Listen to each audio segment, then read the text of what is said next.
ይጠየቅ በህግ ይጠየቅ እያሉ ነበር እንትን ሲያሰሙኝ ነበር። አንዲት ሌላ የአመጽ እንትን አልነበረችም። የአካባቢው ህዝብ ያሰማ የነበረው ፖሊሱ ገዳዩ ለፍርድ ይቅረብልን፣ ለሻዕቢያ ልንታዘዝ ነው እንዴ፣ ለወያኔ ልንታዘዝ ነው እንዴ የሚል ጥያቄ የሚያነሱትን በጥይት ነው የረሸኗቸው ነበር። እየደረሰ ያለው ነገር ግን ከነሱ ምኞት በተቃራኒ መሆኑ በጣም ነው የሚገርመው። ሌላውም ዓለም እኮ አሁን ኢትዮጵያ ወደ ጦርነት ከገባች ቀጠናው ይበጠበጣል ብሎ እንዲሰጋ ካደረጉት ነገር አንጻር አፄ ዮሐንስ ጭንቅላቱ ተቆርጦ አደባባይ ላይ የዞረ እኮ ካርቱም ውስጥ ነው። ታሪክን እንሂድ ከተባለ እኮ የሱዳን መንግስት የሆነ የኢትዮጵያ ወዳጅ ሆኖ አያውቅም። ይህኛውም ጀርናል ያንን ነው ያስቀጠለው። የሱዳን ጦር እኔ ደፍሮ የኢትዮጵያን ሰራዊት ያጠቃል የሚል እምነት የለኝም። ካጠቃ ግን ምን እንደሚጠብቀው ያውቃል። ይሄ ሁሉ ሩጫ ምርጫው በሰላማዊ መንገድ እንዳይካሄድ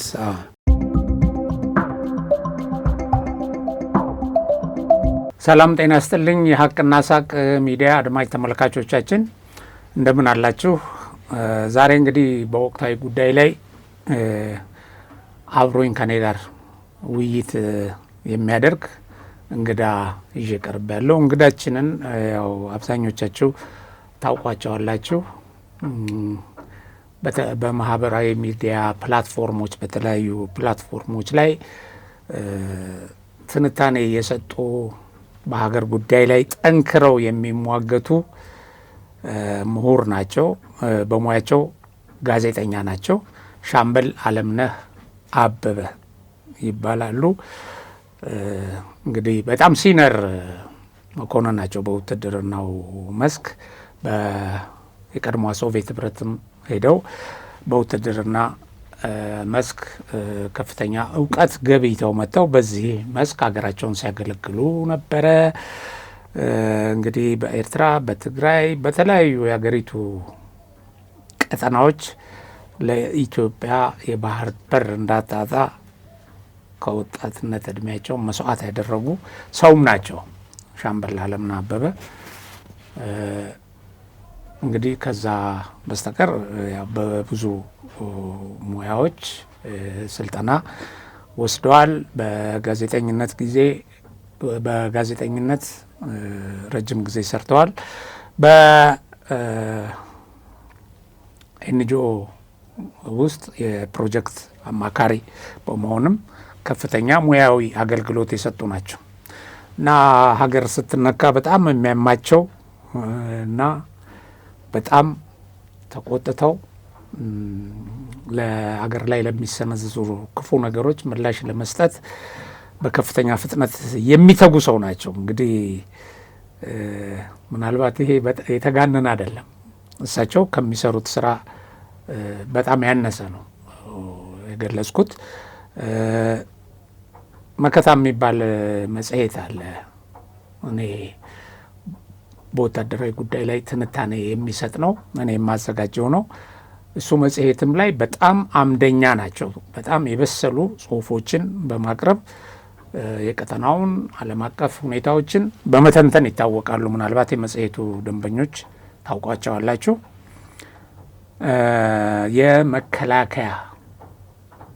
የጀግናው መከላከያ ሰራዊት የክብር አባልም ናቸው። ኦኬ፣ ይሄን ያህል ስለ እሳቸው ካልኩ የቀረ ነገር ካለ እሳቸው ገልጸው ወደ ውይይታችን ይገባሉ። በመጀመሪያ እንግዲህ ሻምበል አለምነህ እንኳን ደህና መጡ። ዛሬ አብረን ለምናደርገው ቆይታ ፈቃደኛ ስለሆኑም በሚዲያውና በተመልካቾቻችን ስም አመሰግናለሁ። በጣም አመሰግናለሁ ወንድም የገበየው። ገልጸዋል። እውነት ለመናገር ከኔም በተሻለ አገርህን በውትድርና አገለገልክ፣ ማዕረግህም የኔ ሲኒየር ሻለቃ የሆንክ እና ብዙ ለሀገር ዋጋ የከፈልክ ሰው ስለሆንክ አንተንም ለአንተም ያለ ክብርና ምስጋና ከፍ ያለ ነው። ዛሬም እዚህ ሀሳቤን እንድገልጽ ላደረክልኝ ግብዣ በጣም አመሰግናለሁ። እሺ፣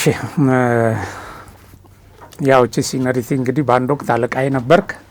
ያው አንተ አገልግሎቱን ቀደም ብለህ ስላቋረጥክ ደግሞ እኔ ትንሽ አንድ እርከን በማዕረግ በለጥኩ። ያው እኔም ከአገልግሎት ውጭ ብዙ ስለቆየሁ ነው እንጂ እንግዲህ ያው ማድረጋችን ልንደርስበት የምንችለው ግልጽ ነው። ለማንኛውም ይሄ ወታደራዊ ጉዳይም ለመተንተን አሁን ያሉትን ስጋቶች፣ የሰራዊታችንን ቁመና፣ አሁን እነዚህ በሰራዊታችን ላይ ጥቃት ሰንዝረው እንዲናረጋለን አሸንፈን እንደዚህ ይመጣል የሚሉ ኃይሎች ከሚሰጡት ትንተና አንጻር የተሻለ ግንዛቤ ሊኖረን ይችላል። በውትድርናውም ስላለፍን በጋዜጠኝነትም ያው የሙያውንም ትምህርት ወስደን በመስኩም ለረጅም ዓመታት ስንሰራ የቆየን ነው እና ብዙ የሚያመሳስለን ነገር አለ እኔ እናንተን። ለማንኛውም ይሄን ያነሳ ነው አንዳንድ ጊዜ ምን ያህል ተገቢ ናቸው ይሄንን ጉዳይ የሚያነሱ ሰዎች የሚል ነገር ይነሳል። አሁን አንዳንዶች ወጥተው የአካዳሚ ትምህርታቸውንም ያልጨርሱ ውትድርናንም ከመስማት ውጭ አይተው ማያውቁ ኢቭን በቤተሰብ እንኳን የውትድርና ታሪክ የሌላቸው ሰዎች ስለ ውትድርና ሲተነትኑ ስለሚሰማ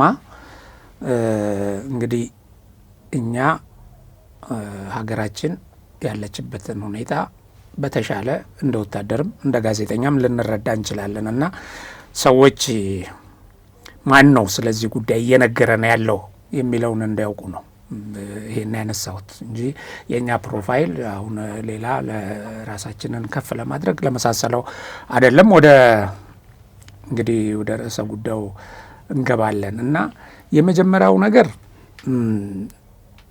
ኢትዮጵያ አለቀላት፣ በቃ ይሄ መንግስት እድሜ የለውም፣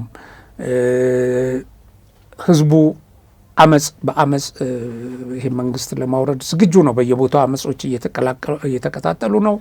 አሁን ደግሞ ከመንግስት ጋር የገጠሙ ኃይሎችን ይሄ ተላላኪውንም ላኪውንም እየተነተኑ የኢትዮጵያን ውድቀት ሲገልጹና ሲያሟርቱ የሚውሉ ሰዎች አሉና ያ አየር ላይ የሚናኘው የኢትዮጵያን ህዝብ ለስጋት የሚዳርገው ብዙ በእነዚህ ፕሮፓጋንዳ ሰለባ የሆነው ማለት ነው። አብዛኛው ህዝብ ግን ይረዳል ያለውን እውነት። እሱን ከመግለጽ አንጻር እንደው እስቲ አሁን ቀረብ አድርገን እየተፈጠሩ ያሉትን ነገሮች እኔና ባለፈው ይሄ የአመፅ አደራጅ ኮሚቴ ተብሎ በውጭ የተቋቋመ ቡድን የመንግስት ዕድሜ አጭር ነው 45 ቀንም ነው ሲለን ነበር። ከዛም ትንሽ አስተያየት አድርጎ 2 ወር 3 ወር ብሎ ምርጫም አይካሄድም በቃ እንደዚህ ይወድቃል የሚል ነገር ሲያነሳ ነበር። የትጥቅ ትግሉም ይሄ መንግስት በሚያንበረክክበት ደረጃ ላይ ነው ያለው እያለም ሲገልጽ ነበር እና እዚህ ላይ ያለህን እይታ እስቲ በእሱም ጀምርና ብዙ ነገርም ስለ ጻፍክ ማለት ነው። በጣም አመሰግናለሁ። በድጋሚ እኔ ሁለት ነገሮች ያስገርሙኛል። አንደኛው ኢትዮጵያዊ ነን የሚሉ ሰዎች በውጭም በውስጥም ሆነው ለምንድን ነው ይችን ሀገር በክፉ የሚያነሱት? ለምንድን ነው ክፉ የሚመኙላት ብዬ ሳስብ ይገርመኛል። መንግስትን ልትቃወም ትችላለህ። መንግስትን መቃወም አዲስ ነገር አይደለም፣ የሰለጠነም ነው። ይሄ ድክመት አለብህ እንደዚህ ብሎ መንግስትን መውቀስ አንድ ነገር ነው። መንግስትን ጠላው ብለህ ግን አገርን መጥላት እኮ እኔ የኢትዮጵያ ፖለቲካ በጣም ያስገርመኛል እውነት ለመናገር። ለምንድን ነው እንዲህ ክፉ እየተመኙ ዘላለም የሚኖሩት ብዬ ስጠይቅ መልስ እንግዲህ ያው ጥላት ቀጥሯቸዋል፣ ምንም ጥያቄ የለውም። የሻዕቢያ እንትኖች ናቸው፣ ጭሰኞች ናቸው፣ ምንም ጥያቄ የለውም። ግን አያታቸውም ያው ግብጽ ነው። አዎ ከኋላ ግብጽ አለ። ብዙ ጠላቶች ኢትዮጵያ ከብሔራዊ ጥቅሟ ጋር ተያይዞ ብዙ ጠላቶች አሉባት። የነዚያ ጠላቶች አገልጋይ ሆነው መንግስት ሊወድቅ 10 ቀን ቀረው 45 ቀን ቀረው እንዲህ ሊሆን ነው ክረምቱን አያልፍም እያሉ ለምንድን ነው ክፉ የሚመኙት? እኔ አንዱ የሚያስገርመኝ ይሄ ነው። ሁለተኛው ነገር የኢትዮጵያ የፖለቲካ የተቃዋሚው ጎራ የፖለቲካ ድንቁርና፣ ይቅርታ አድርግልኝ ቃሉን፣ በጣም ነው የሚገርመኝ። ፖለቲካ ይሄ ያለንበት 21ኛው ክፍለ ዘመን ነው። በአንደኛው ክፍለ ዘመን ደግሞ ፖለቲካህ የሐሳብ የበላይነት ነው መሆን ያለበት። ለተሻለ ለህዝብ የተሻለ ሐሳብ በማቅረብ ለሀገርና ህዝብ የሚጠቅም የተሻለ ፖሊሲ የተሻለ ስትራቴጂ በመቅረጽ ህዝብን ነው የምታነሳሳው እንጂ ትናንት በነበርክበት ድሮ በነበርክበት የጥላቻን ፖለቲካ አድርገህ እስከ መቼ ትቀጥላለህ? እና እነኚህ ሁለት ነገሮች በእውነት ሁሌ በጣም የሚያሳስቡኝ ነገሮች ናቸው። ከዚህ ተነስተን እንግዲህ ያው የቆየ ነው አብሮ የመጣ ነው።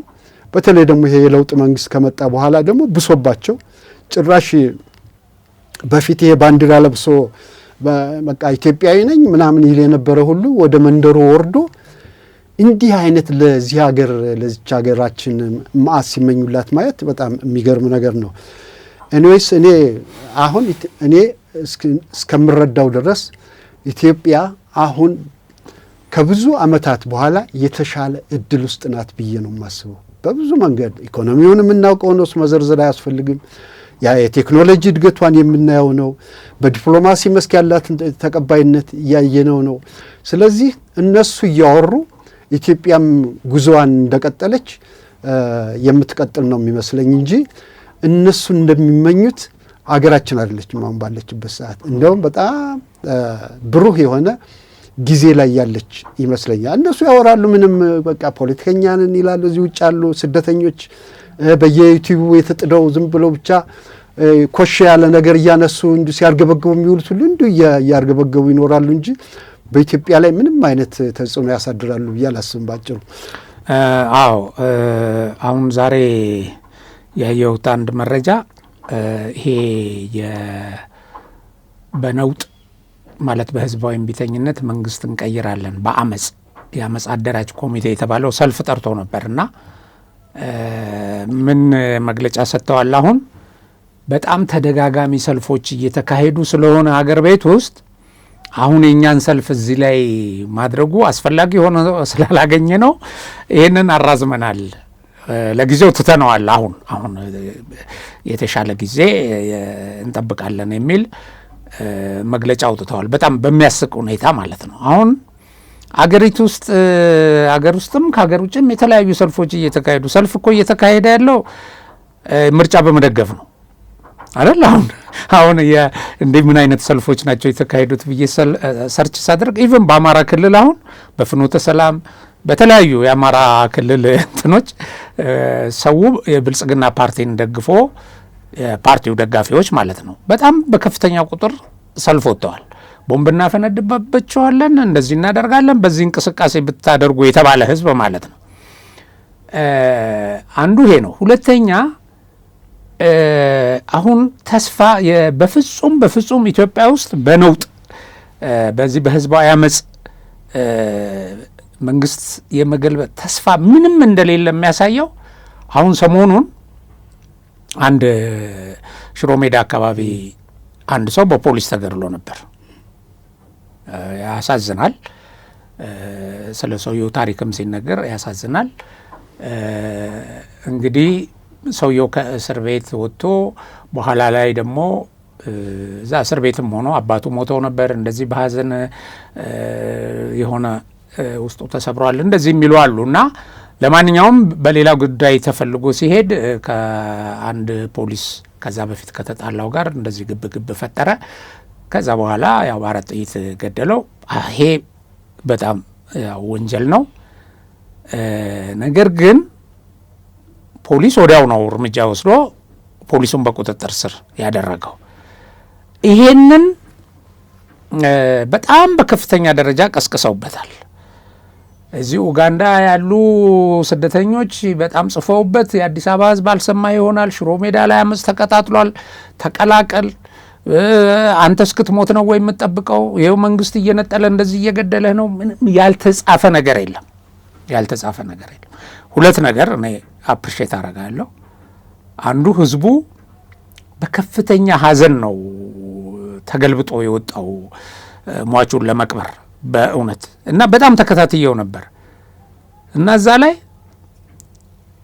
ይጠየቅ በህግ ይጠየቅ እያሉ ነበረ እንትን ሲያሰሙኝ ነበር። አንዲት ሌላ የአመጽ እንትን አልነበረችም። ከበስተጀርባው በጣም ኃይለኛ ግፊት ነበር።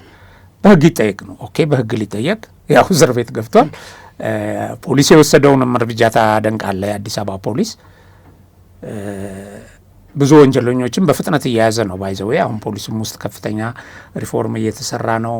አሁን የፖሊስ አዛዥ ሆነው የአዲስ አበባ ፖሊስ የተመደቡት ጀነራል አስራት ዴኔሮ ከፍተኛ ልምድ ያላቸው ናቸው። ብዙ የመዋቅርና የእንትን ለውጥ እያደረጉ ሪፎርም የተለያዩ ስልጠናዎች እንዲሰጡ እያደረጉ ነው እና በፍጥነት ነው አሁን። ከዛም ወዲህ እኔ ጠዋት ወንጀል ሰርቶ ከሰዓት ተያዘ ስትል ነው የሚሰማው። መሆን ያለበት ይሄ ነው። አሜሪካን ሀገርም እኮ ፖሊስም ሰው ይገላል፣ ግለሰብም ሰው ይገላል። በጣም ያደገ ሀገር። ከዚህ በፊት ጥቁሮች ተገድለው ስንት እንትን ነበረ ፖሊስ ተኩሶ ገሎ። እንግዲህ ህግ፣ ስርዓት፣ ይሄ ዲሞክራሲ ያለበት በሚባል ሀገር እና አንተም በዚህ ጉዳይ ላይ ጽፈሃል። እኔ በዚህ የተረዳሁት ነገር በምንም አይነት ይሄ የሆነ ሞብ ላይ አቀጣጥለህ ማለት ክራውድ ላይ የሆነ ክራውድ ሲፈጠር የሆነ የህዝብ ብሶት የሚጭር ነገር ምናምን ሲመጣ አቀጣጥለህ አንድ ነገር ማድረግ ኢትዮጵያ ውስጥ እንደማይቻል የተረዳሁት በዚህ ጉዳይ ነው። አንደኛ ብዙ ተሰርቶበታል። ሁለተኛ ህዝብ በጣም በብዙ ቁጭት ወጥቷል። ሶስተኛ አሁን ከዚህ ከነዳጅ ጋር ከምን ጋር ተያይዞ የዋጋ ግሽበትም ይሄ ብዙ ውስጡ የምትከተው ነገር የተፈጠረበት ነው። ሪሊ ህዝቡን በጣም ታደንቀዋለህ። ግን ከዚህ የበለጠ ወርቃማ እድልም አገኙም ነበረ ሰዎቹ የሚገርም እና ህዝቡ ግን በዚህ ደረጃ ዲሲፕሊን ያለውና ነገም በተስፋ የሚጠብቅ መሆኑን ነው የሚያሳየው። ያው ውይይታችን የጋራ ስለሆነ እስቲ አንተም ይሄን ነገር እንዴት ተመለከተ? አዎ እኔም ይሄን የሽሮ ሜዳውን ተከታትየው ነበር። አዎ ጽፈበትም ምንድነው የሆነው ብዬ ሳጣራ አንደኛ ፖሊስ ወዲያውኑ ሁላችንም ፖሊስ እንዴት ይገላል ምናምን የሚል እንትን ነበረን። በነገራችን ላይ እንደው ይሄ እኮ ፖሊስ እኮ የትም ሀገር አሜሪካን ሀገር እኮ ሰውን እኮ ፖሊስ ቋንቋ ሲገድል ሁሉ አይተናል። ይህ ወንጀል ደረቅ ወንጀል በየትም ሀገር አለ። ደቡብ አፍሪካ ውስጥ እኮ የምናየው ነው እየተደረገ ያለው። ደቡብ አፍሪካ እና ኢትዮጵያ ውስጥ እርግጥ ነው ሰው መገደል የለበትም፣ ዜጎች መገደል የለባቸውም። ህግ አስከባሪ ህግ ነው ማስከበር ያለበት እንጂ ጥይት በተኩሶ መግደል የለበትም። ቢሆንም ግን ይህ አዲስ ነገር አይደለም። ለምንድን ነው ይህን ያህል የዚያን ህዝቡ እኮ አንተ እንዳልከው ተቆጥቷል። የአካባቢው ህዝብ መገደል የለበትም አለ። የአካባቢው ህዝብ ያሰማ የነበረው ፖሊሱ ገዳዩ ለፍርድ ይቅረብልን፣ መንግስት ዛሬውን ይፍረስልን የሚል መፈክር እንትን አላለ። የሚጠበቅ የነበረው ግን ፖሊሱ የገደለውን ዜጋ ገድሏልና ወንጀለኛ ነው።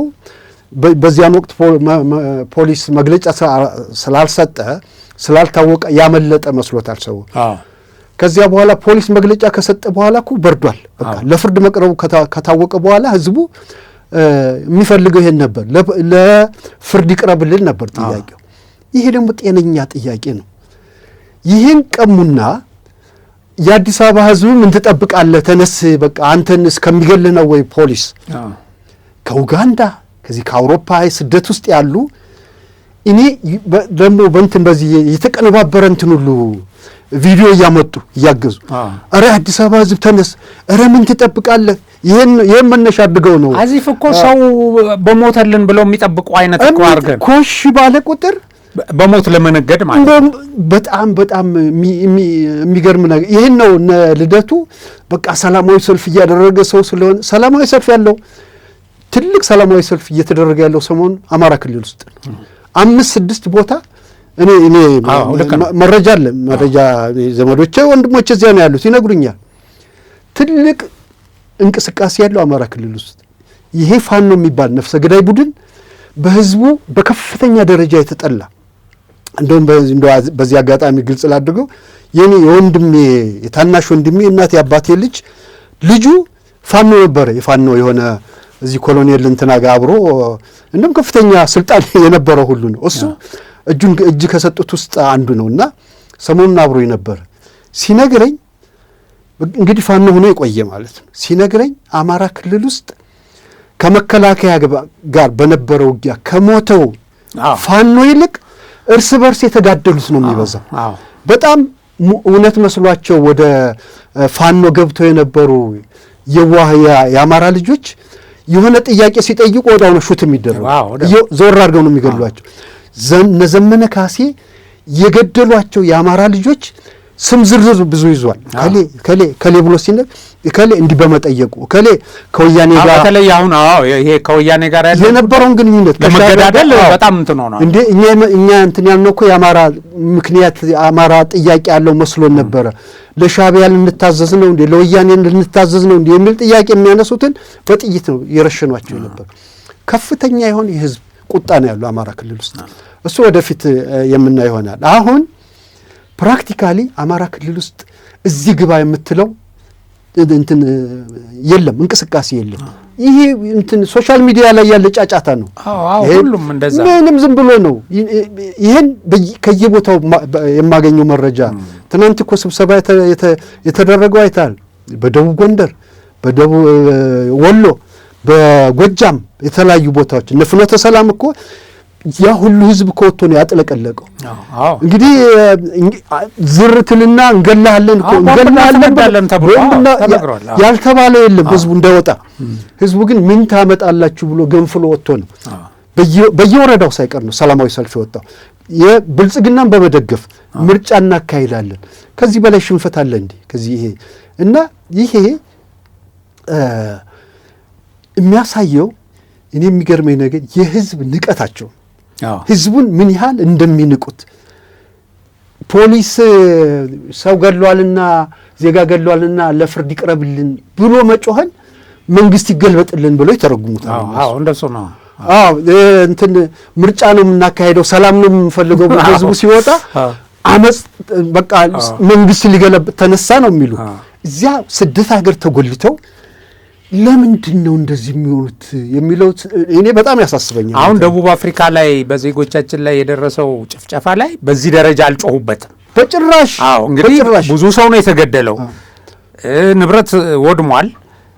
እንደገና ቀጣይ ህይወታቸውም አደጋ ላይ ነው፣ ዋስትና የለውም። ያ ሞቡ ይሄ እንደምታየው ያ የታጠቀ ኃይል የጎራዴ ምናምን የያዘው ኃይል አሁንም እየተመመ ነው በየቦታው። መንግስት ሊቆጣጠረው አልቻለም። አናርኪዝም አሁን ኢትዮጵያ ላይ እንዲመጣ የሚፈለገው አሁን የዛ አይነት ነው። የኢትዮጵያ የሴኩሪቲውም የዚህ መከላከል አቅሟም ከፍተኛ ስለሆነ ነው እንጂ እኮ ይሄን ነው የሚፈልጉት፣ አናርኪዝም። አሁን ያ ከመንግስት ቁጥጥር ውጭ ሆኖ ግን ያ ሁሉ ሰው ሲሞት፣ ያ ሁሉ ሰው እንደዚህ ሲያደርግ ከኢትዮጵያ መንግስት ጋር ሊገናኝላቸው ስላልቻለ አሁን እሱ ላይ የተወሰነ ነገር አወሩ። ግን በድህነት ምክንያት ሀገሩን ጥሎ ሄዶ በፊፊ ምናምን አሉ። ግን በዛ ወቅት ያልተመቻቸው ሰዎች ወደ ሀገራቸው የሚመለሱበት እድል ክፍት ነው። ለምን ሀገራቸው ውስጥ እንደዚህ አይነት ስርዓት አልበኝነት የለም። የገደለ ሰው ይያዛል። በቃ አንድ ሰው ገሎ ያው ወዲያው ፖሊሱ በቁጥጥር ስር ዋለ። አንድ ሰው አሁን ባለፈው ገሎ የሆነች የባንክ ሰራተኛ ጠፍቶ ተከታትሎ ፌዴራል ፖሊስ ያዘው። አሁን ወንጀል ሰርቶ ማምለጥ የሚቻልበት እድል የለም። ሁለተኛ ምንም አይነት ከለላም አይሰጠውም። የህግ ሰው ስለሆነ የምናምን የሚባል አይደለም።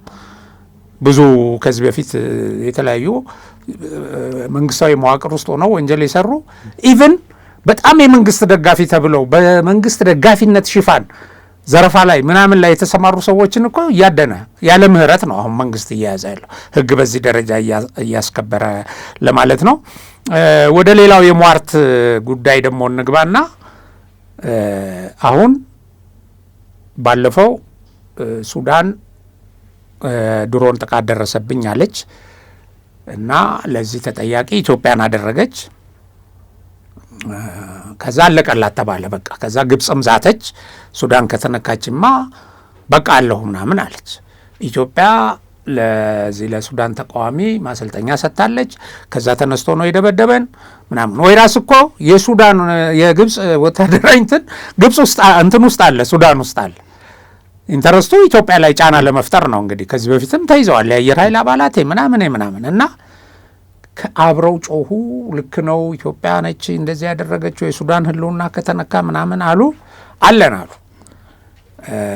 ከዛ ግን እውነታው ምንድን ነው የሆነው?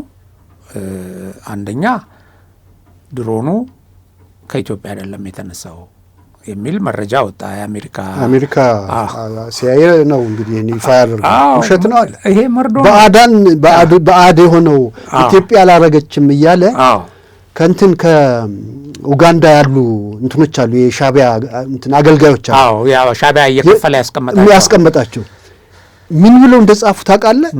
ኢትዮጵያ ያሉ ተቃዋሚዎች ኢትዮጵያ ሱዳንን በድሮን ስለደበደበች መቃወም አለባቸው። ሰልፍ ሁሉ ህዝቡ ሁሉ ተቃውሞ መውጣት አለበት። ኢማጂን አንተ አገሬ የምትለውን አሁን እውነቱን ነጋገር ከተባለ ኢትዮጵያ እኔ አሁን በእምነት ኢትዮጵያ የሱዳንን ኤርፖርት በድሮን ትደበድባለች ብዬ በጭራሽ አላስበው። የማይደረግ ነው።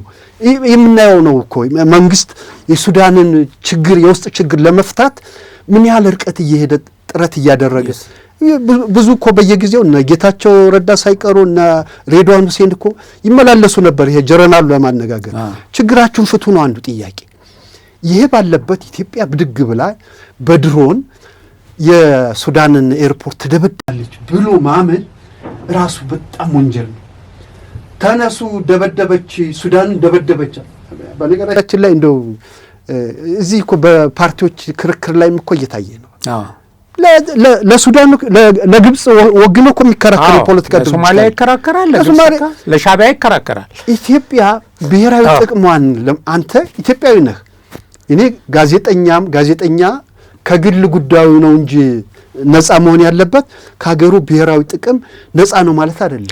የትም ሚዲያ የትኛውም ሀገር ሂድ ጋዜጠኛና ሚዲያ የሀገሩን ብሔራዊ ጥቅም ሳይድ ያደርጋል። ምንም ጥያቄ የለውም። የትኛውም የሀገር ሚዲያ አንድን ዜና የውጭ ዜና ሲዘግበው የሀገሩን ብሔራዊ ጥቅም በማይጠቅም ናሽናል ኢንተረስት ላይ ምንም እንትን ልዩነት ካምፓላ ስደተኛ ሰፈር ውስጥ ሆኖ ኢትዮጵያ ሱዳንን ደብድባለችና ህዝቦ የኢትዮጵያ ህዝቦ ተነስና ተቃውም። ኢማጂን እንደዚህ ብለው መፈክር። ይሄ ብቻ መሰለህ እንዴ? አይተው ሊሆን ይችላል። ሱዳን የኢትዮጵያን አየር መንገድ እንዳይንቀሳቀስ በአየር ክልሏ መከልከል አለባት። መከልከል ትችላለች፣ ታደርጋለች። እነ መሳይ መኮንን አሁን ከዛ ከገለታው ከሚባል ጋር ወጥቶ በቃ የአየር ክልሏን በቃ አደጋ ላይ ነው ኢትዮጵያ። ኤርትራም ትከልክል፣ ሱዳንም ትከልክል፣ የኢትዮጵያ አየር መንገድ መንቀሳቀሻ ይጣ። ኢትዮጵያዊ ነን የሚሉ ናቸው እኮ እንደዚህ። በጣም ነው እኮ የሚገርም። ምን ማለት ምን አይነት ሰዎች ናቸው? እንደው ይህን ያህል ህሊና ቢስ መሆን በእውነት በአንዳነት በሀገራችን የተለመደ ነው። በዚህ ደረጃ ህሊናን ሽጦ ለግል ጥቅም ሲባል አገርን የሚጎዳ ነገር ማድረግ እኔ በጣም ነው። የኢትዮጵያን አየር መንገድ ሱዳን መከልከል አለበት ብሎ የሚከራከር ኢትዮጵያዊ ነኝ የሚል ይሄ እኔ የሚገርመኝ ነገር ይህን እየተቀበሉ ኢንፋክት አማርኛ የሚጻፉ ነገሮች ላይ ያው ታውቃለህ ብዙ ሱዳናዊ፣ ብዙ ግብፃዊ፣ ብዙ ኤርትራዊ በአማርኛ የሚጽፍ አለ። ቶሎሳ ከበደ ምናምን እያለ ስሙ የሚጽፉ አሉ። እነሱም አንድ ሰው በአምስት ስም በምናምን ይጽፋል። ነው ብዙ ለመምሰል ይሄ እንቁራሪቶች ወንዝ ውስጥ እንደሚጮሁት እኔ በጣም የሚገርም አሁን እሱ ላይ እዚሁ የሱዳን ጉዳይ ላይ ሳንወጣ ሱዳን ወደ ኢትዮጵያ የድንበር አካባቢዎች ሰራዊቷን አስጠጋች። ባይዘዌ ይሄ አንድ ትልቅ ሴራ አለው። ይሄ ድሮን ድብደባ ከዚህ በፊትም ሲደረግ ነበረ። ይሄ የፈጥኖ ደራሽ ኃይሉ እኮ በጣም ጠንካራ ቁመና ያለው በአየርም በምድርም ሊያጠቃ የሚችል ነው። ሲያጠቃም የኖረ ነው። የድሮን ድብደባም አድርጓል። ከዚህ በፊት ከተለያየ ቦታ እየተነሳ የያዛቸው በጣም በርካታ ስትራቴጂክ ቦታዎች ስላሉ በእጁ ያሉ። አሁን ያችን ኢትዮጵያ አደረገች ብሎ ሱዳን ልክ ቲፒኤልኤፍም እዛ ስልጣን ይዟል። እቺ ቅንብር ነች እንግዲህ። ቲፒኤልኤፍም በኃይል የተወረረብኝ መሬት አስመልሳለሁ ብሏል። አርሚ ሰባን የሚያጠናክር ኃይል እኮ ወደ ሱዳን አስገብቷል። የወጡ መረጃዎች ያመለክታሉ። በዚህ ደረጃ ተዘጋጅተው ግብፅም እገባለሁ የሱዳን ህልውና ተነካ በሚል የሆነ ነገር ሙከራ ለማድረግ ያዘጋጇት ድራማ ነበረች። ወታደራዊ ኃይልም ፎርዛት ማተር አስጠግተዋል ወደ ድንበር አካባቢ። አሁን አስጠጉ፣ በቃ አለቀላት ኢትዮጵያ ተባለ። ያ እንደ ትልቅ እንትን እነ የዚህ ፋኖ ሰዎችም ወጥተው አይተናል። ባህር ዳር ላይ ራሱ የአረብ ኤሜሬት እንትኖች አሉ መሳሪያዎች። ስለዚህ የሱዳንን ሉዓላዊነት የሚዳፈር ከሆነ እኛም አለን አሉ። እንዳቅሚቲ ማለት ነው። ምንም እንዳሉ የማይቆጠሩ ለራሳቸውም። አሁን ግን ይሄ ደግሞ የሱዳን ፈጥኖ ደራሽ ኃይሉ ወጥቶ አንድ ሁለት ከተሞችን ይዟል። አሁን ብሉ ናይል የሚባል እንትን ውስጥ ክልል ውስጥ ይሄ አሁን የሱዳን ኃይል ኢትዮጵያን ለመውጋት ወይም እዛ ድንበር አካባቢ አለ የሚለውን እንትን ተዋግቶ የሚፈልገውን ዓላማ ለማሳካት ያን አካባቢ ለመበጥበጥ ያደረገውን እንቅስቃሴ ያኛው ደግሞ እዛ ተቃዋሚው ኃይል አለ። ይሄ ፈጥኖ ደራሹ ኃይል ሁለት ከተሞችን ይዞ ነበረ ከሁለት ቀን በፊት ተዋግቶ። ስለዚህ እንደዛ አይነት እንትኖችን ኢትዮጵያ ክፉ በታሰበላት ቁጥር ጥሩ ነገሮች እየደረሱ እያሸማቀቃቸው ነው እነዚህን የኢትዮጵያን ጠላቶች በጣም በሚገርም ሁኔታ እና ሊታመን የማይችል ነገር አሁን ከዛም እዛው እርስ በርስ እየተዋጉ በእርስ በርስ እንትን ላይ የውስጥ ችግሩን ሳይፈታ ነው አሁን ኢትዮጵያን እንዲያደርጋለሁ ምናምን የሚለው አልቡርሃን እየተነሳ የራሱን አቅም የሌለው ካርቱምን ለመያዝ እኮ ተቃርቦ በተደጋጋሚ ሚዙ አሳይቶታል። አሁን የዚህ የዳጋሎ ጦር እና እንዲህ አይነት ኢትዮጵያውያኖች ኢትዮጵያ ላይ ሟርት ይመኛሉ። እየደረሰ ያለው ነገር ግን ከነሱ ምኞት በተቃራኒ መሆኑ በጣም ነው የሚገርመው። አሁን አሜሪካ ያንን መግለጫ ሲአይኤ ኖ ይሄ ከዛ አይደለም የተነሳው፣ እንደውም ይሄ ነገር በዚህ መልኩ መግለጽ የተፈለገው ቀጠናውን ወደ አላስፈላጊ ትርምስ ለማስገባት ነው ከሚል ማስጠንቀቂያ ጋር ነው መግለጫ ያወጣው። ሁለተኛ ራሷ በውስጥ ችግሯ ደግሞ የትም እንደማደርስ የታየበት ሁኔታ ነው ያለው። የኢትዮጵያን ተቃዋሚዎች እያሰለጠነች ሎጂስቲክ እያቀረበች እዛ ተሰብስበው ውጊያ እናደርጋለን ኢትዮጵያ ላይ እያሉ ቃል እየተገባቡ ከድሮ ጀምሮ ማለት ነው ከወያኔ ጊዜ ከዚህ ሻዕቢያ ምናምን ከኢትዮጵያን ከማስገንጠል ጀምሮ ሱዳን ይሄን እገዛ እያደረገች የኢትዮጵያ መንግስት ግን የሱዳንን ችግር ለመፍታት ከፍተኛ ጥረት ነው የሚያደርገው። ኢቭን ብትመታ ራሱ የኢትዮጵያ መንግስት ቢመታ አንድ ዜጋ እዛ አሁን ያሉ ተቃዋሚዎች ሲዘጋጁ ይሄ አርሚ ሰባ የሚባል እዛ እየሰለጠነ ሲደነፋ ነገ ኢትዮጵያ እኖራለሁ እያለ ዘመነ ካሴ እዛ ተሰብስበው ከተለያዩ ተቃዋሚዎች ጋር ከሻዕቢያ ሰዎች ጋር ከሻዕቢያ ኮሎኔሎች እዛ ቢመታው እኮ ለእኔ ትሪት ነው ብሎ ይችላል። እንደ ዜጋ ይሄን ነገር አንድም ይሄ ኦሚት ማድረግ አሁን ከምትዘግበው ዘገባ ላይ ሀገርህን መወንጀልን ታወጣለህ እኮ በመሰረቱ አይደለ ዜና ስትሰራ። ሁለተኛ ደግሞ እንደ ዜጋ ግን ኢትዮጵያ ትሪት የሆናትን ኃይል በመምታቷ ትክክል ነው ብለህ ነው አቋም መያዝ ያለብህ ከያዝክ። ሶማሌ ውስጥ እኮ ገብተን የእስላሚክ ኮርትን እኮ መተናል ኢትዮጵያ ላይ ጅሃድ ሲያውጅ። በኢህአዴግ ጊዜም እኮ በተደጋጋሚ ሱዳን ውስጥ እየገባ የኢትዮጵያ መከላከያ ሰራዊት ጥቃቶች ሲፈጸም ነበር። በነገራችን ላይ እንትንም ይፈቅዳል፣ የተባበሩት መንግስታት ቻፕተርም ይፈቅዳል። ፕሬዘንት ደንጀር አለብኝ ብለህ ካሰብክ አሁን የሱዳን ሰራዊት አስጠጋ ምናምን ተባለ አይደለ? ስጋት አይሆንም እንጂ በእኔ እምነት ስጋት ነው ብሎ የኢትዮጵያ መንግስት ካመነ ሱዳን ውስጥ ገብቶ መምታት ይችላል። ይፈቀዳል። አደጋ ሊወረኝ ነው ብለህ ከስጋት ካደረብህ ቀድመህ እርምጃ መውሰድ የተባበሩት መንግስታት እንትን ይፈቅዳል። በነገራችን ላይ ይሄ አዲስ ነገር አለ። በነገራችን ላይ እኔ በእኔ እምነት የሱዳን መንግስት የኢትዮጵያ ወዳጅ ሆኖ አያውቅም። መንግስት ነው የምልህ በመንግስት ደረጃ ከኒሜሪ ጀምሮ ያሉትን መንግስታት እነ ወያኔ እነ ሻዕቢያ እኮ ለዚህ የበቁት እኮ በሱዳን ድጋፍ ነው። ምንም ጥያቄ የለውም። ድጋፍ ነው። መለስ ዜናዊን እኮ አዲስ አበባ ጭኖ ያመጣው የሱዳን ሰላይ ለረጅም ጊዜ ሲረዳቸው ኢትዮጵያ ውስጥ ሆኖ ሲሰልል የነበረ ለነሱ መረጃ ሲያቀብል የነበረ መጨረሻ ላይ እነ መለስን አምጥቶ አዲስ አበባ ኤርፖርት ያወረደው ሱዳን እኮ ነው። ሱዳን እንደዚያ ነው ያደረጉት። የኢትዮጵያ ህዝብና የሱዳን ህዝብ ወዳጅ ነው። ምንም ጥያቄ የለውም። ህዝብ ለህዝብ ችግር ኑሮ አያውቅም እንዴ። እነ የንጉሶች አጼ ዮሐንስ ጭንቅላቱ ተቆርጦ አደባባይ ላይ የዞረው እኮ ካርቱም ውስጥ ነው። ታሪክን እንሂድ ከተባለ እኮ የሱዳን መንግስት የሆነ የኢትዮጵያ ወዳጅ ሆኖ አያውቅም። ይህኛውም ጀርናል ያንን ነው ያስቀጠለው። ከኋላ ማን አለ? ግብጽ ነው። ምንም ጥያቄ የለም። ምንም ከእነ ገማል አብድር ናስር እኮ የኤርትራን ወጣቶች ወስደው አሰልጥነው ነው ይሄ አልዋህዳ ነው የፈጠሩት፣ እነ ጀብሃ ነው የፈጠሩት፣ ከዛም ሻዕቢያን። ምንም ጥያቄ የለውም። ኢትዮጵያ ምክንያቱ ደግሞ ኢትዮጵያ ለነሱ ክፉ ስለሆነች ሳይሆን ኢትዮጵያ በተፈጥሮ ሀብቷ እንዳትጠቀም ለማድረግ ነው። የአባይ ወንዝን ገድባ ለልማት ታውላለች ከሚል ስጋት ነው።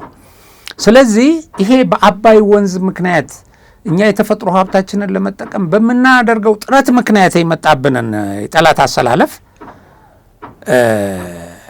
አዚፍ በመንግስት የዲፕሎማሲ ችግር እንደሆነ ግብጽ መቼም ወዳጅ ሆና አታውቅም። ሱዳንም እንደዚያው ነው። እንግዲህ ለምን ይሄ የአባይ ነው። ከቀይ ባህር እንድንወጣ ያደረጉት እነሱ ናቸው ተባብረው እና እንደዚህ አይነት ጠላቶቻችንን መደገፍ ማለት እነዚህ እኮ የኢትዮጵያ ሕልውና እንድታጣ የሚሰሩ ናቸው እና አንዱ ይሄ ነው። በዚሁ ውስጥ ደግሞ አሁን ደቡብ ሱዳን የግብጽ እንግዲህ ግብጽ እንደምናውቀው በጎረቤት ሀገር እየዞረች የጦር ሰፈር ስትገነባ ወታደራዊ ትብብር ስትፈራረም ነው የኖረችው። ኢትዮጵያን በከበባ ቀለበት ስር አደርጋለሁ ብላ የጦር ሰፈር ከገነባችባቸው ቦታዎች አንዱ ደቡብ ሱዳን ነው። ለኢትዮጵያ ድንበር የቀረበው ቦታ ላይ ነው የጦር ሰፈር የገነባቸው እና ትናንትና ደቡብ ሱዳን ይህንን በአስቸኳይ ለቃ እንድትወጣ ማስጠንቀቂያ ሰጥቷል። ኦልሬዲ ይህንን ወደ ተግባር ወደ ማስገባት እንቅስቃሴ ውስጥ እንደተሸጋገረ ነው መረጃዎች ያሉት። ይሄ ምን እንደምታ አለው? አንተ እንዳልከው ነው። ግብጽ በቃ በድሮ የዲፕሎማሲ መንገድ ኢትዮጵያን በማስፈራራት ከበባ በማሳደም ሀገሮችን ኢትዮጵያን አንበረክካለሁ ብሎ አሁንም ያንኑ የድሮቹን እና አንዋር ሳዳት ይከተሉት የነበረውን የማስፈራራት የዛቻ ሰምቲንግ ነው እየተከተሉ ያሉት። ይሄ ዘመኑ ምን ይጠይቃል? ኢትዮጵያ በምን ሁኔታ ላይ ነው ያለችው? ኢትዮጵያ ምን ትፈልጋለች ብሎ እኮ ያስቡ። ይሄ ኡጋንዳ ሄደው ወታደራዊ ትብብር ነው የሚሉት፣ ኤርትራ ሄደው ወታደራዊ ትብብር ነው የሚሉት። ሱዳን ደቡብ ሱዳንም እንደዚያ ነበር። እንደውም አሁን አንስተዋል። ትናንት የወጣ ነው። ትናንት ሜይ 10 በወጣው አንድ ዘሱዳን ታይምስ የሚል ያወጣው ጋዜጣ ነው። እንደውም ሰራዊት አንቀሳቅሷል የደቡብ ሱዳን ለአንዴና ለመጨረሻ ጊዜ ከደቡብ ሱዳን የግብጽ ወታደራዊ ሰፈር እንዲፈርስ ወስኗል፣ እርምጃ ወስዷል። ይሄ የኢትዮጵያ አንዱ ትልቁ ድል ነው ይመስላቸዋል። ሱዳን እንደዚህ ጦራ እንደዚህ ያረገ ኢትዮጵያን ተንኩሶ ከኢትዮጵያ እዚያ ጦርነት ውስጥ ገብታ እንኩትኩቷ እንዲወጣላት የሚፈልጉ ኢትዮጵያን ነን የሚሉት ይጠብቃሉ። ግን ደግሞ እየታየ ያለው በሌላ መንገድ ነው። ሁለተኛ ነገር ከደቡብ ሱዳን የራሱን ችግር መፍታት ያልቻለ እናውቀዋለን። አንተና እኔ ወታደሮች ነበርን። የሰራዊታችንን አቅም እናውቀዋለን። አሁን ያለበትን የቴክኖሎጂ ደረጃ እናውቀዋለን። የሱዳን ጦር ነው የኢትዮጵያን ሰራዊት መቋቋም የሚችለው? እኔ እናውቀዋለን እኮ ሆኖ የሱዳንን ጦር እኮ የአማራ ሚሊሻ ነበር እኮ ሲያባረረው ይውል የነበረው። የኢትዮጵያ መከላከያ ሰራዊት ሳይገባ የዛሬን አያርገውና ዛሬ ፋኖ የሚባል ነፍሰ ገዳይ መጥቶ ችግር ፈጠረ እንጂ እኮ ቀደም ሲል እኮ ይጠበቅ የነበረው በሚሊሻ ነበር፣ በልዩ ኃይል ነበር። እና የሱዳን ጦር እኔ ደፍሮ የኢትዮጵያን ሰራዊት ያጠቃል የሚል እምነት የለኝም። ካጠቃ ግን ምን እንደሚጠብቀው ያውቃል። ስለዚህ ግብጽ መጥቶ አይዋጋለትም።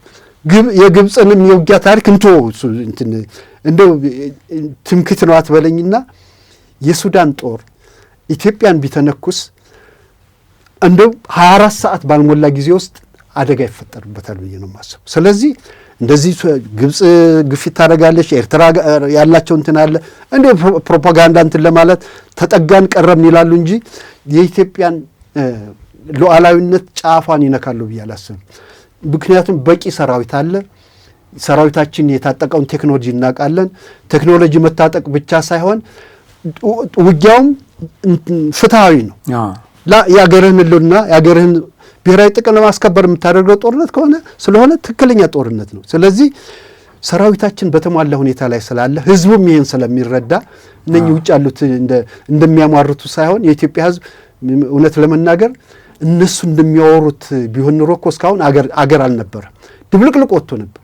የአዲስ አበባን ህዝብ ያነሱታል። እዚያ አምስተርዳም ምናምን ተጎልተው በርገሩን እየበላ የአዲስ አበባ ህዝብ እንዲህ ያደርጋል ምናምን አያውቀውም እኮ የአዲስ አበባን ህዝብ ስነ ልቦና፣ የኢትዮጵያን ህዝብ ስነ ልቦና፣ የአዲስ አበባን ወጣት እኮ ስነ ልቦና አያውቁም። ፍላጎታቸውን ነው የሚናገሩት። የፍላጎታቸውን ሟርታቸውን ነው ሲያወሩ የሚውሉት። ወጣቱ እኮ ሲቀልድባቸው እንደሚውል አያውቁት ነው።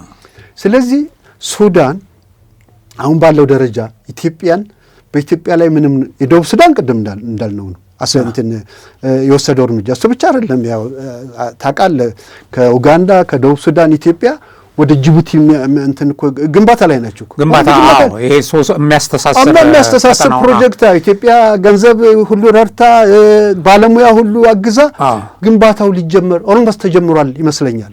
እንግዲህ ግብጽ እነዚህን ሶስቱን ነው አንድም እንደ ጠላት ልታሰልፍ የነበረው። እነዚህ ግን አሁን ቀጠናውን በኃይል ለማስተሳሰር በትራንስፖርት ለማስተሳሰር እየተሰራ ነው ግንባታ። ልክ ነህ። ሌላው ደቡብ ሱዳን ከኢትዮጵያ ጋር የሚያገናኝ መንገድም እየተገነባ ነው እና ስለዚህ ይሄ ቀጠናውን ከማወክ አንጻር ነው። ይሄ አሁን ቅድም ያነሳነው ነገር ሳውድ ሱዳን ሃዝ ሪፖርትድሊ ኦርደር ዘ ክሎዘር ኦፍ አን ኢጂፕሽያን ሚሊተሪ ቤዝ ኢንዲንግ ካይሮስ ሚሊተሪ ፕሬዘንስ ኒር ዘ ኢትዮጵያን ቦርደር ኢን ኤ ሙቭ ዛት ኩድ ሪሼፕ ሪጂናል ሴኩሪቲ ዳይናሚክስ ኢን ኢስት አፍሪካ ነው የሚለው። ትክክል ነው። የዚህ የአፍሪካን ቀንድ ወታደራዊ እንትን አሰላለፍ የሚቀይር ነው ይሄ እርምጃ። ዝም ብለን እንደዚህ ትንሹ የምናየው አይደለምና ዘሱዳን ታይምስ እንደተነተነው ይሄ የሱዳን ወታደራዊ ሰፈር እንዲዘጋ ማዘዟ በምስራቅ አፍሪካ ቀጠናዊ የደህንነት ዳይናሚኮችን መልሶ ለማስጠበቅ የሚያስችል እንቅስቃሴ ነው። ይችን የኛዎቹ እነኛ የዩቲዩብ ጡረተኞች መሆኑ እዚያ ውጭ ያሉት ሟርተኞች ፖለቲከኛ እኔ ሸም ነው እነ ማነው እነ ጃዋር መሐመድ የሚባል እነ ልደቱ የሚባሉ ደናቁርት ቱቴል እኔ እውነት ነው የምልህ ስሜት አይደለም እንደዚህ የሚያደርግ ይህን እንኳን የሚረዱ አይደሉም። እንዴት ዝም ብሎ 24 ሰዓት ሲያሟርት እየተፈጠረ ያለውን ግን ለኢትዮጵያ የመጣውን ድል አይፈልጉም፣ ደስ አይላቸውም። የኢትዮጵያን መልካም ነገር ማውራት ለነሱ ውርደት ነው። እንግዲህ የሚሉት ደግሞ ስልጣን የሚመኙ ናቸው እኮ። የፈረሰ ሀገር ስልጣን ትይዛለህ እንዴ? ህዝብ እንዲተላለቅ አድርገህ ስልጣን መተህ ትይዛለህ እንዴ? እንደውም የተሻለ እኮ ስቴቢሊቲው የአገር ደህንነቱ ተጠብቆ በሀሳብ የበላይነት መተህ አገር ብታስተዳድር ያባት ነው። አገር እንዲፈርስ አድርገህ ለግብፅ አግዘህ፣ ለሻቢያ አግዘህ፣ ለህዋት አግዘህ አገር ከፈረሰ በኋላ ስልጣን ምን ለማድረግ ነው የምትመኘው? የሚገርመው እንቆቅልሹ ይሄ ነው። እና አሁን ያልከው አሁን ይሄ ደቡብ ሱዳን የወሰደችው እርምጃ ትልቅ እርምጃ የሪጂኑን የሴኩሪቲ እንትን የሚቀይር ነው። ይህን እነሱ አያወሯትም፣ በፍጹም አያወሯት። እንደገና ደግሞ ይሄ የሪጂኑን ሴኩሪቲ የኃይል አሰላለፍ ከመቀየሩም በላይ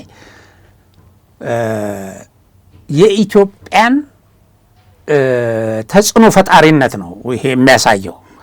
ምክንያቱም አሁን ግብፅ ሌላው ሀገር እኮ ይሄ ከሰጥቶ መቀበል መርህ ጋር የትኛው ሀገር ነው ሞር ለእኔ ናሽናል ኢንተረስት የሚጠቅመኝ ብሎ እኮ ያስባል። ኢትዮጵያ አንደኛ ቅርብ ነች ለደቡብ ሱዳን። አሁን ራሱ ይሄ ከደቡብ ሱዳን ወደ ኢትዮጵያ የሚዘረጋውን የጠጠር መንገድ በብድር እንትን እያደረገች ያለችው ኢትዮጵያ ነች። እንዳልከው የኢትዮጵያ ሙያተኞች ናቸው እዛም ላይ የሚሳተፉት። እነዚህ እንትንን ኡጋንዳን የኢትዮጵያንና ጅቡቲን የሚያገናኝም እንትን እየሰሩ ያሉት ኢትዮጵያ ናቸው። በግንባታም የሚሳተፉት በገንዘብም እገዛ እያደረጉ ያሉት። ሌላው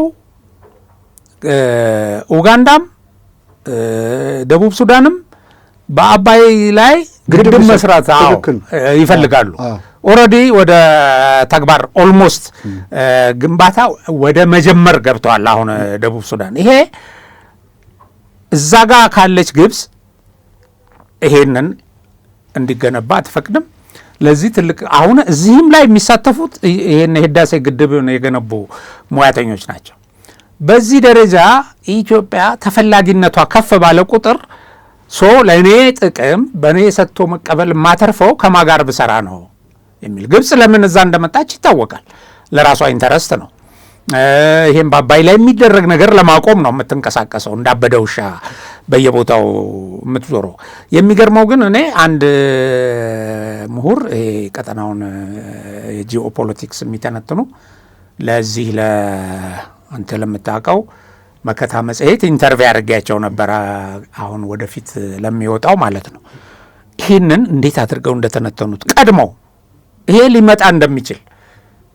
ምክንያቱም ኢትዮጵያ ቀጠናውን በኃይል እያስተሳሰረች፣ ቀጠናውን በትራንስፖርት እንዲገናኝ እያደረገች፣ ቀጠናው ላይ በጣም ከፍተኛ ተጽዕኖ እየፈጠረች፣ በልማት ስኬቷ ከፍ እያለች፣ በምግብ ራሷን እየቻለች ለሌሎች ልታቀርብ በምትችልበት የቀጠናውን አገራት ልትመግብ በምትችልበት ቁመና ላይ እንደዚህ እያዩ ብዙ ሀገሮች ግብፅ የምታደርገውን ጫናና ፍላጎት አንቀበልም እያሉ ከዛ ስምምነት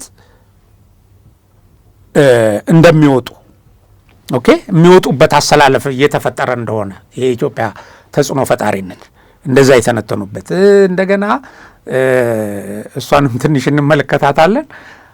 አሁን የአሜሪካ ከኤርትራ ላይ የነበረውን ማዕቀብ አነሳለሁ፣ ከኤርትራ ጋር ግንኙነት እፈጥራለሁ ምናምን የሚል እንትን ብሏል። የእስራኤልና የአሜሪካ ልኡካንም ወደ ኤርትራ ይጓዛሉ። እንዲህ የሚል ነገር ሲነሳ ያው እነዛው የሟርት ኃይሎች እነዛ ኢትዮጵያን ይጎዳል የሚሉት ነገር ባገኙ ቁጥር የሚጨፍሩ በጣም ነው እኮ የሚገርመኝ ነው የሚጨፍሩ ይሄ ሆት ኢሹ አድርገው በቃ ለነሱ ጥሩ ግብአት እንደተገኘ የኢትዮጵያን ውድቀት ያፋጥንልናል ብለው የሚዘግቡ ኃይሎች በቃ አሜሪካ መጣች ኢትዮጵያ ከሰረች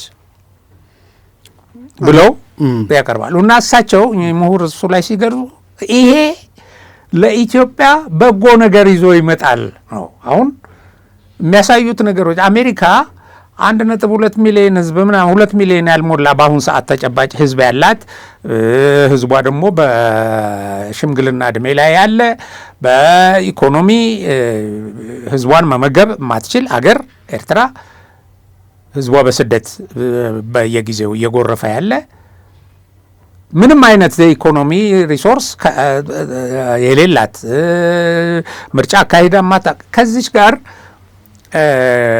ግንኙነት ፈጥረው እናተርፋለን ብለው አያስቡም። ባይዘው ኢትዮጵያ ትልቅ ወታደራዊ ኃይል ያላት 130 ሚሊዮን ህዝብ ያላት ኢትዮጵያ እዚህ ስላለች የአሜሪካኖች ወደ ቀይ ባህር መምጣት የኤርትራ መንግስት የኢትዮጵያን የባህር በር እንዲመልስ ተጽዕኖ ለመፍጠር የሚያስችል ሁኔታ ነው። ለምን ታርጌታቸው ኤርትራ ብቻ ሳትሆን እዚህ ጋር ያለውን የኢትዮጵያን ኃይል ይሄ ጸረ ሽብርን ለመከላከል የባህር ላይ ውንብድናን ለመከላከል ከኢትዮጵያ በላይ አጋር ይኖረናል ብለው አያስቡም። ይሄን ሊያመጣ ይችላል። ሁለተኛ ግብፅ ነች አደራዳሪዋ በዚህ ውስጥ። አሁን ግብፅ ደግሞ የአባይ ፍላጎት አላት። የኢትዮጵያ መንግስት የአባይ የዚህ የህዳሴው ድርድር ሲጠየቅ በተናጠል አልደራደርም፣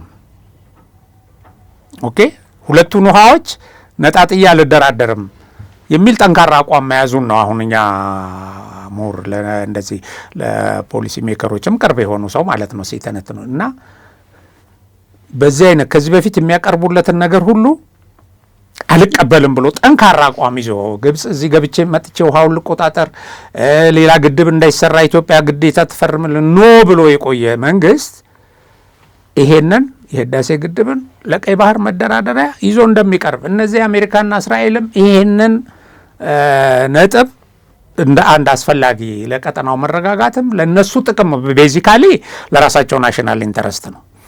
ስለዚህ ይሄ ራሱ ጥሩ ተስፋ ይዞ ለኢትዮጵያ እንደሚመጣ ነው የተነተኑት።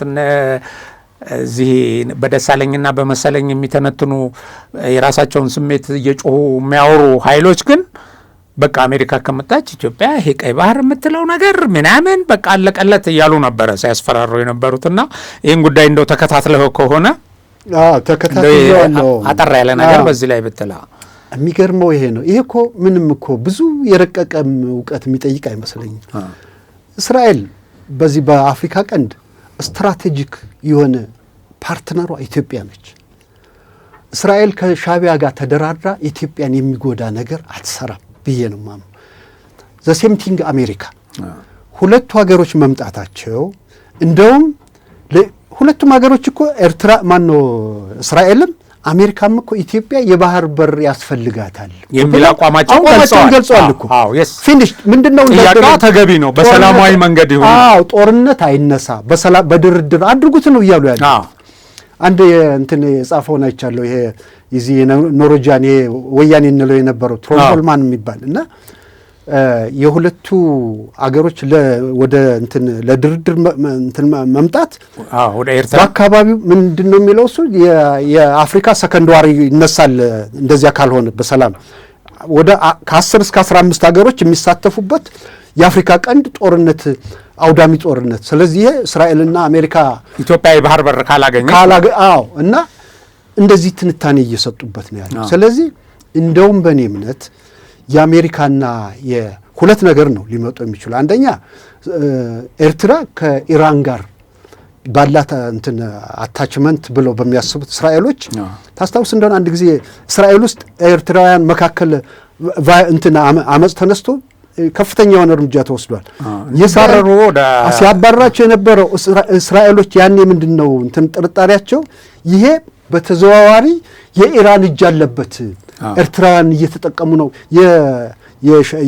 የኢሳያስን ደጋፊዎች ነበርኮ በዋናነት ሲያባሩ የነበረው። ከዚህ ከሀውቲ አማጽያንም ጋር ግንኙነት አለው የሻዕቢያ መንግስት። ይሄን ያውቃል የአሜሪካ እንትን ይስለላ በ1993 ነው ከኤርትራ ጋር የዲፕሎማቲክ ግንኙነት መስርቶ በአስመራ ኤምባሲ ከፍተው ነበር። በ2022 እኮ ኤርትራውያን እስራኤል ኤምባሲዋን ዘግታ ወጣለች ከኤርትራ። ከፍተኛ ቁጥር አንድ የስጋቷ በቀይ ባህር ኤርትራ ነበረች። ያ ከማን ጋር ግንኙነት አለው ተብሎ ነው? ከኢራን ጋር ግንኙነት አላት ተብሎ ነው። ያ ኢሳያስ እኮ እየወጣ አሜሪካንን እስራኤልን ሲሰድብ ነው የሚውለው። ሌላ ስለ ሀገሩ መግለጫ ይሰጥ። በኋላ ምን ሆነ? በዚህ ምክንያት እስራኤል ከኢትዮጵያ ጋር ያላትን ግንኙነት እንግዲህ የእስራኤልና የኢትዮጵያን ታሪክ መጽሐፍ ቅዱስ ምናምን መጥቀሱን ትተን የቅርብ ጊዜ እዚህ ብሔራዊ ጥቅም ላይ ተመስርተን ስንተነት ነው እስራኤል በአፍሪካ ቀንድ ዋነኛ አጋሯ ኢትዮጵያ ነች። ስትራቴጂክ እንትን ፓርትነሯ ነው የሚለው ዝም ብሎ ጊዜያዊ አይደለም። ስለዚህ ከኢትዮጵያ ጋር ያላት ግንኙነት አሁን እኮ ለዚህ ለሶማሌላንድ እኮ እውቅና የሰጠችው እኮ ኢትዮጵያ ከኢትዮጵያ እውቅና ውጭ ነው ልትላቸው በፍጹም ምንም እንትን ይሄ ለፖለቲከኞች ያወሩት እንጂ የኢትዮጵያ ሳይ እንዳለበት ምንም ጥያቄ የለውም። ሁለተኛ እስራኤል በቅርቡ እኮ የእስራኤል እኮ ፕሬዚደንት መጥቶ ነበር። ይስሐቅ ዞግ ነው መጥተው እኮ ተወያይተው የሄዱት በኢትዮጵያና በእስራኤል ስትራቴጂክ ጥቅም ላይ ነው። ከዚያም በኋላ በሚኒስትር ደረጃ እኮ ስብሰባዎች ተካሂዷል። ስትራቴጂክ የሆኑ በኢኮኖሚ፣ በአግሪካልቸር፣ በውሃ፣ በኢንቨስትመንት እኮ ከፍተኛ የሆነ ትብብር አላቸው። ስለዚህ እስራኤል አስመራ መታ ኢትዮጵያን ትጎዳለች የሚል የፖለቲካ መሀይምነት ካልሆነ በስተቀር ኢትዮጵያን የሚጎዳ ምኑ ነው የሚጎዳው? የሚጠቅም ነው የሚሆነው። በቃ በተቃራኒ እንደውም የበለጠ ኢትዮጵያን ተጠቃሚ ነው የሚያደርገው። አሜሪካም ዘ ሴም ቲንግ ነው። አሜሪካኖች እኮ ዋዎች አይደሉም። ጥቅማቸውን እኮ ያሰላሉ። 130 ሚሊዮን ህዝብ ነው የሚጠቅመው ለገበያ ወይስ የኢትዮጵያ አየር መንገድ ነው አሜሪካንን የሚጠቅመው? የኢትዮጵያ ትልቁ እንትን የአውሮፕላን ግዢ እኮ የአሜሪካ ነው። እንደገና ዘመናዊ ሰራዊት የገነባቸው በተደጋጋሚ መጥተው የወታደራዊ ስምምነት የተፈራረሙበት ሀገር ከኢትዮጵያ ጋር አብረን እንሰራለን ጸረ ሽብር አጋር ብለው ትልቅ ቦታ ከሰጡት ሀገር ጋር ሊጋጭ እዚህ ጋር ይመጣል። በቃ አለቀላት የሚል በጣም የሚገርም ነው። እኔ እንደው እነሱን የሚያዳምጥ እኛ መቼስ እንደው ምን ይሉ ይሆን ብዬ ነው የማዳምጥ። ለመሳቅም አንዳንዴ አፍራለሁ ታውቃለህ። ትናንት የፖለቲካ ሳይንቲስት ነን የፖለቲካ እንዲህ ነን ሲሉ የነበሩ መናኛ ሰዎች አሜሪካና እስራኤል ከኤርትራ ጋር ሊደራደሩ ነው፣ በቃ ኢትዮጵያ አለቀላት ብሎ የሚተን ምኑንም ያልቅላት አንዱ ጥያቄያቸው እኮ ከኢትዮጵያ ጋር ተደራዳሪና የባህር በር ስጫት እኮ ነው አንዱ ጥያቄያቸው። በሰላም ቀንዱን የሚያውክ ነገር እንዳይነሳ ኢትዮጵያ የግድ የባህር በር ያስፈልጋታል እኮ ነው ጥያቄያቸው። ያስፈልጋታል ድምዳሜ ደርሰዋል ትልልቆቹ በሙሉ። ይሄን ነው ጥያቄ ሊያነሱ የሚችሉ። ሁለተኛ አንድ ነገር ሁልጊዜ ጦርነት ተዋግቼ እንዲያረጋለው ምናምን ብለው ወታደራዊ ቁመናህን የምታሳይበት የመሳሰለው ነገር የምታደርገው ውጊያ ብቻ አማራጭ ነው ብለህ ደምድመህ የምትገባበት አይደለም። ዲተረንስ የሚባል ነገር አለ። እምቢ ካልከኝ የሚል ነገር ትፈጥራለህ። ሌላውም ዓለም እኮ አሁን ኢትዮጵያ ወደ ጦርነት ከገባች ቀጠናው ይበጠበጣል ብሎ እንዲሰጋ ካደረጉት ነገር አንጻር ካልሰጣችሁኝ ይዋጋለሁ የሚለው ቁማ እንትኗ ነው ኢትዮጵያ። አሁን እነሱ ምንድን ነው የሚሉት? በጦርነት ኤርትራን አንበረክካለሁ ያለው በሰላም በዲፕሎማሲ በህጋዊ ሰጥቶ በመቀበል በብዙ ነገር ይላል ኢትዮጵያ። ይሄ ካልሆነ አደጋ አለው ደግሞ ትላለህ። እንደ ወታደራዊ ቁመናን ታሳያለህ። እና አሁን ይሄ ጦረኝነት ይሄ ግን ፈጠረ። አሁን ዓለም የኢትዮጵያን የባህር በር አስፈላጊነት አንደኛ በቃ የህልውና ጉዳይ መሆኑን ተረዳ። እነ ፈረንሳይ፣ እነ ጃፓን፣ እነ እንግሊዝ በሙሉ እነዚህ በቃ ያስፈልጋታል አሉ። ምንም ጥያቄ የለውም አሉ። ኢቭን ለጉብኝት የሚመጡ እኮ አሁን ቱሪስቶች ኢትዮጵያ ውስጥ ለመዝናናት ምናምን የሚመጡ እኮ ይሄ አምባሳደሮች በኢትዮጵያ ውስጥ ያሉ እየቀረቡ ያስፈልጋታል እኮ ይላሉ። በቃ አሁን ይሄንን መፍጠር ቻልን እኛ። እንግዲህ እነዚህ አሁን መጡ የሚባሉት ሀገራት ራሳቸው በቃ ያስፈልግሻል አሉ። ይሄ ያስፈልጋታል የሚል አቋም ይዘው ሄደው ኤርትራ ውስጥ ሲገቡ አያስፈልጋትም ሊሉ አይችሉም። ማስፈለጉ ወደዚህ ከመምጣታቸው ጋር የተሳሰረ ጥቅማቸውን ይበልጥ እንዲያስከብሩ የሚጠቅም መሆኑን ተረድተው ገምግመው ነው እንግዲህ እኔ እናንተም የተመለከትንበት አንግል እሱ ነው። አሁን ባለፈው እኔ ካደረኩት የቀጠናው የጂኦ ፖለቲክስ ተንታኝ ጋር ያገኘሁት መረጃም ይሄን ነው። ይሄ እንግዲህ ወደፊት በመጽሔትም በልዩ ልዩ መንገድ እናወጣዋለን እና ጊዜው የኢትዮጵያ ነው። ጊዜው የኢትዮጵያ ነው። በሙሉ እነዚህ ለኢትዮጵያ ውድቀት ናቸው የሚባሉ ነገሮች በተቃራኒው የኢትዮጵያን ከፍታ፣ እድገት፣ መስፈንጠር የሚያሳዩ ናቸው። በመሰረቱ በወታደራዊ አቅሟ፣ በኢኮኖሚ እድገቷ ኢቭን እየተረጋጋች በመሄድ አሁን የነበረበት እዛ ጋር የሚተኩሰው ራሱ ተተኩሶ ሀገሪቱ ውስጥ ሰላም የለም ምናምን ይላል። በየጫካ እርስ በርስ የሚጋደለው ለእርስ በርስ መጋደሉ ኢትዮጵያ ውስጥ ሰላም የለም ምናምን እያለ ይልሃል። ያው ጭር እንዳይል ግን በብዙ ነገር ደህንነቷን በመቆጣጠር ረገድም ይሄ የሚፈለገው ስርዓት አልበኝነት እንዲሰፍን እንዳየ ነው። በሌሎች ሀገራት በሱዳን፣ በደቡብ አፍሪካ፣ በሌሎች እንዳየ ነው። ይህንን መቆጣጠር የሚችል ኃይል አለ። የኢትዮጵያ ጊዜ ነው። እነዚህ ከባህር በርም ጋር የተያያዙ ነገሮች እንደሚመጡ በዲፕሎማሲ መንገድ በቅርቡ የሚመጡበትን ተስፋ እንደሚያሳዩ፣ በሌላ በኩል እዚህ አፍሪካ ቀንድ ላይ ኢትዮጵያን ለመክበብ እና ኢትዮጵያን ለማዳከም እየተንቀሳቀሰች ያለችው ግብጽ ደግሞ እየከሰረች እንዳለ ብዙ ነገሮች የሚያሳዩት አሁን ያነሳናቸው ነገሮች ማለት ነው።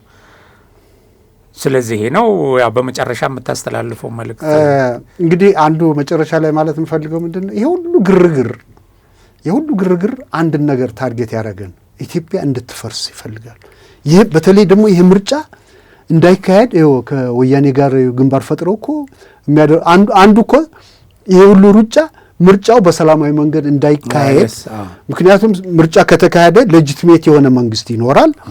በቃ የኢትዮጵያን ብሔራዊ ጥቅም ወደ ማስከበር ሙሉ ትኩረት ይገባል። ስለዚህ በግርግር እኔ በጣም እነኚህ እንደው ድላቸው የምፈልገው እነኚህ ውጭ ሆነው ሟርት ሲያወሩ በጣም ኋላ ቀር የሆነ ፉከራና ቀረርቶ የሚያሰማ የእንትን የዚህ የማህይም ስብስብ ቆም ብለው ቢያስቡ ጥሩ ነው።